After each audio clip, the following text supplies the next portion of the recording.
regarde-moi celui-là. Au lieu de traiter les exercices comme les autres, il me met la lettre dans la copie. Qu'est-ce qu'il veut dire par là?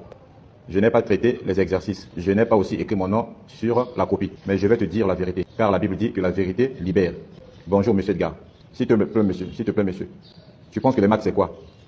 Chaque matin, tu es là à faire peur aux élèves. Le suivant au tableau. Donne la craie à celui qui est à côté de toi. Tu m'as humilié devant ma copine. Heureusement que l'enfant d'autrui m'avait aimé d'un amour sincère, malgré mon idiotie. Sinon, elle allait demander le divorce en pleine année scolaire. Et qu'est-ce que tu allais gagner, monsieur Edgar? S'il te plaît, monsieur, il faut changer. Chaque matin, avant de venir à l'école, je vais toujours au culte matinal pour me couvrir du sang de Jésus afin d'être invisible aux attaques des enseignants. Mais toi, monsieur Edgar, c'est toujours toi. Tu parviens toujours à me repérer au fond de la salle et à m'envoyer au tableau.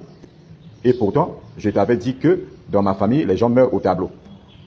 Les papas des autres dorment à 21h et ont beaucoup d'argent. Mais toi, tu restes au salon toute la nuit à mettre les pièges dans les exercices pour faire tomber les enfants des autres. S'il te plaît, monsieur Edgar, ça ce n'est pas le mauvais cœur. On ne peut même pas te faire confiance. Pendant la récréation, on sourit bien, on est ensemble, en cause. Mais dès que le devoir commence, le deuxième exercice a toujours un piège.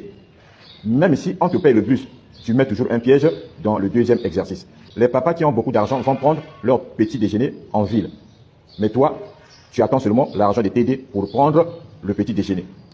Et quand tu finis le TD, tu passes de table en table pour ramasser les 100 francs chez les élèves, comme un contrôleur de Quater. Et si l'élève n'a pas 100 francs, tu ravis son cahier. Ça, c'est quel esprit, monsieur Edgar? Dernièrement, tu avais fait tomber ton sac à côté des toilettes des profs. C'est moi qui avais ramassé ce sac. Je pensais qu'il y avait l'argent à l'intérieur.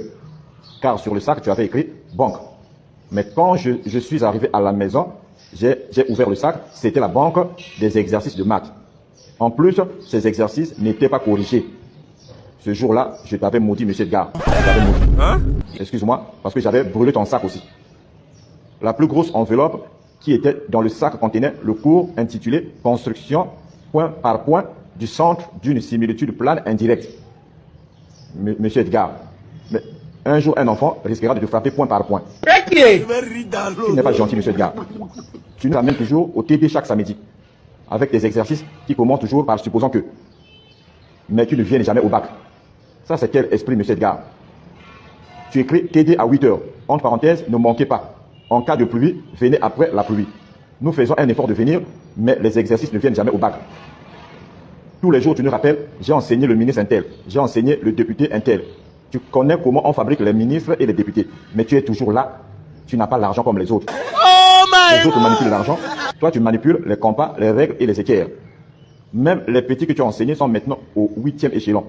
Tu as seulement les 3 échelons qu'on t'avait donné par pitié.